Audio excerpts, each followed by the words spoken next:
আমরা গত 1 জুলাই থেকেই নিয়মতান্ত্রিকভাবে আমাদের আন্দোলন চালিয়ে আসছি। আমরা যেরকম অবরোধ অবস্থানের মতো কর্মসূচি দিয়েছি, একইভাবে আমরা বিক্ষোভ সমাবেশ এবং আজকে পদযাত্রা ও স্মারকলিপির মতো কর্মসূচি করে যাচ্ছি। আমরা স্পষ্টভাবে বলতে চাই যে কঠোর কর্মসূচির মাধ্যমে জনদুর্ভোগ করা আমাদের উদ্দেশ্য নয়, কিন্তু এখন পর্যন্ত আমরা সরকারের পক্ষ থেকে কোনো আশ্বাস পাচ্ছি না। সরকারের কোনো কি উদ্দেশ্য সেটা আমাদের কাছে স্পষ্ট হচ্ছে না।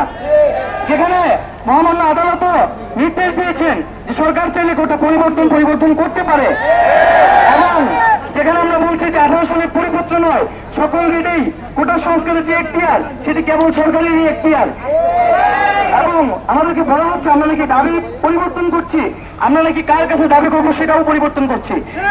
আমরা প্রথম থেকে আমাদের বক্তব্য খুবই স্পষ্ট, কোটা সংস্কারের এখতিয়ার সরকারের, সেটা আমরা প্রথম থেকে বলেছি, নির্বাহী বিভাগ এবং সরকারের, বরং সরকারই সেই দায় এড়ানোর চেষ্টা করেছে।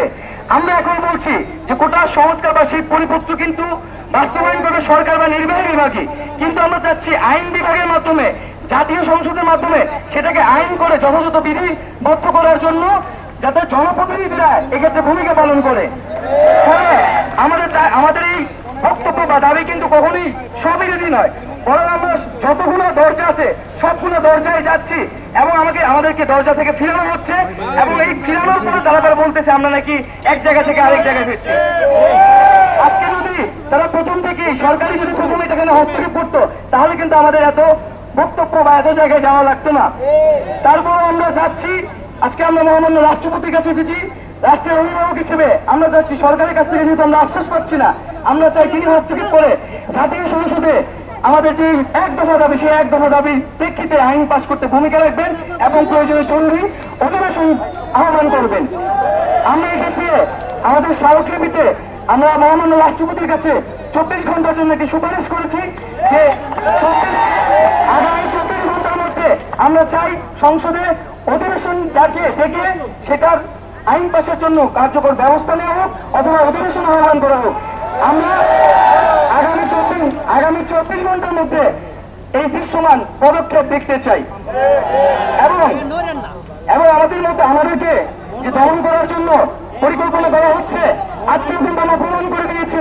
ঢাকা বিশ্ববিদ্যালয়, জগন্নাথ বিশ্ববিদ্যালয়, ঢাকা 7 কলেজের প্রতিষ্ঠান সহ জাতীয় বিশ্ববিদ্যালয় অন্তর্ভুক্ত কলেজসমূহ শিক্ষার্থীবৃন্দ, প্রাইভেট বিশ্ববিদ্যালয়ের শিক্ষার্থীবৃন্দ কিন্তু আজকে এই যে শেরেবাংলা কৃষি বিশ্ববিদ্যালয়, ঢাকার সকল শিক্ষা প্রতিষ্ঠান, আজকে আমরা একত্রিত হয়েছি। আমাদের এই মিছিল কিন্তু থামানো যায় নাই, এবং আমরা যা সাথে দেখানোর চেষ্টা করতেছি, আমরা চাইলে কিন্তু 10,000 20,000 মানুষের জমায়েত করতে পারি। তো আমরা চাচ্ছি না কোন ধরনের কঠোর কর্মসূচি, কোন ধরনের জনদুর্ভোগ কর্মসূচি যেতে আমাদেরকে বাধ্য করা হোক।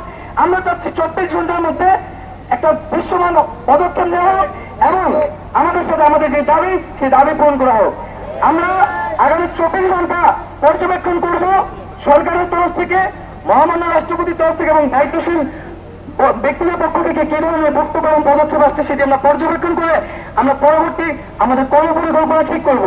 এবং আরেকটি বিষয়, আমাদের নামে যে মামলা করা হচ্ছে, অজ্ঞাতনামা মামলা করা হয়েছে, আমরা বলেছিলাম 24 ঘন্টার মধ্যে সেই মামলা প্রত্যাহার করতে হবে। আমরা এটি আরো 24 ঘন্টা বাড়িয়ে দিচ্ছি আজকে, এবং এই 24 ঘন্টার মধ্যে যদি মামলা প্রত্যাহার না করা হয়, তাহলে কিন্তু আমাদের কর্মসূচি কঠোর থেকে কঠোর হবে। এই অন্যায় মামলা দেওয়ার জন্য আমরা কিন্তু আইন শৃঙ্খলা বাহিনীর সর্বোচ্চ ব্যক্তিকে জবাবদিহির আওতায় আনতে বাধ্য হব।